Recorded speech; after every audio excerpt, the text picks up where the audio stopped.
17 अप्रैल 1955 को Albert Einstein की artery rupture होने की वजह से उनको इंटरनल ब्लीडिंग हुई, जिसके बाद उनको अचानक हॉस्पिटल ले जाया गया, जहां बॉडी चेकअप के बाद डॉक्टर्स ने कहा कि उनको एक इमीडिएट सर्जरी करनी पड़ेगी और सर्जरी से ही उनकी जान बचाई जा सकती है।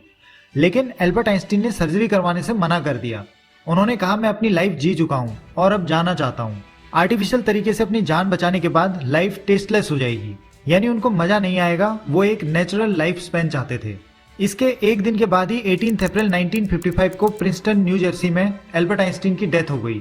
तब उनकी एज 76 थी। आइंस्टीन चाहते थे कि उनके ब्रेन और बॉडी पर कोई रिसर्च ना किया जाए और मौत के बाद उनका अंतिम संस्कार सीक्रेट तरीके से हो। वो नहीं चाहते थे कि उनको आइडल मानने वाले लोग उनकी पूजा करने लगे। उनकी डेथ के बाद थॉमस हार्वे नाम के एक पैथोलॉजिस्ट को एल्बर्ट आइंस्टीन की बॉडी का पोस्टमार्टम करने के लिए बुलाया गया था। थॉमस हार्वे ने पोस्टमार्टम किया, बट आइंस्टीन के इंटेलिजेंस के सीक्रेट्स को जानने के लिए उसने आइंस्टीन का दिमाग चुरा लिया और भाग गया। हार्वे ने 40 साल तक आइंस्टीन के दिमाग को अपनी लेबोरेटरी में प्रिजर्व करके रखा। बाद में उन्हें आइंस्टीन के परिवार से परमिशन मिली, लेकिन एक शर्त पर कि इसका यूज सिर्फ रिसर्च पर्पज के लिए ही किया जाना चाहिए।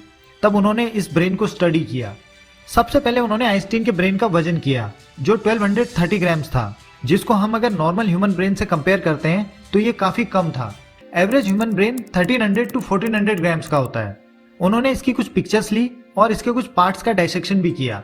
हार्वे ने आइंस्टीन के ब्रेन के छोटे छोटे 240 ब्लॉक्स बनाए और उसके बाद इसकी माइक्रोस्कोपिक स्टडी के लिए ब्रेन के स्लाइसेस किए गए और इसी टिश्यू से ऑलमोस्ट 2000 माइक्रोस्कोपिक स्लाइड्स बनाई गई। आइंस्टीन के ब्रेन टिश्यू से बनी हुई इन स्लाइड्स और उनकी ब्रेन की पिक्चर्स को हार्वे ने दुनिया भर के वैज्ञानिकों को भेजा और कुछ स्पेसिमेन को विलियम हार्वे ने अपने पास रखा।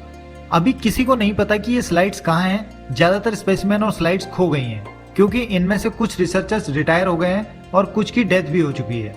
आइंस्टीन के ब्रेन के कुछ पार्ट्स द म्यूटर म्यूजियम की मेन डिस्प्ले में देखे जा सकते हैं। यहाँ पर इनको ग्लास स्लाइड्स में प्रिजर्व किया गया है।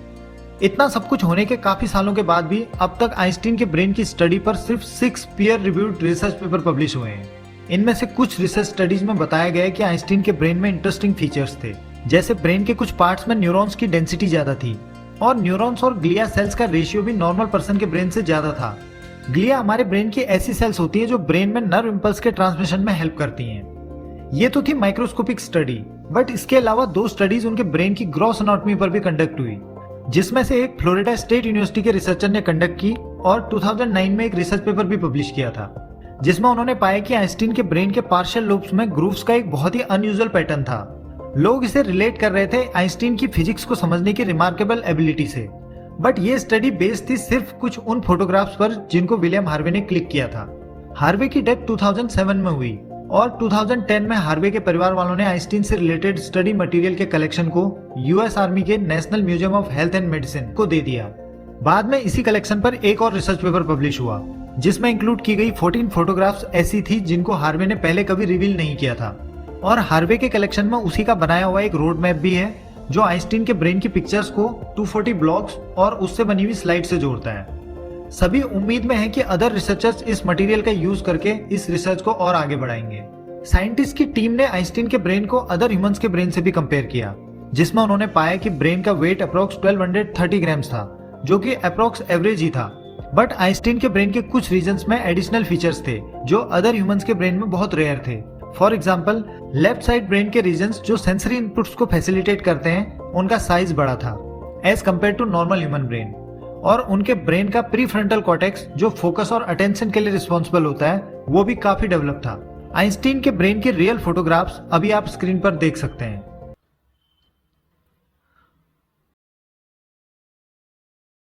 दोस्तों, बस आज की वीडियो में इतना ही। अगर आपको ये वीडियो थोड़ी सी भी नॉलेजेबल लगी हो तो प्लीज इसे लाइक करें और हमारे चैनल को सब्सक्राइब करें। धन्यवाद।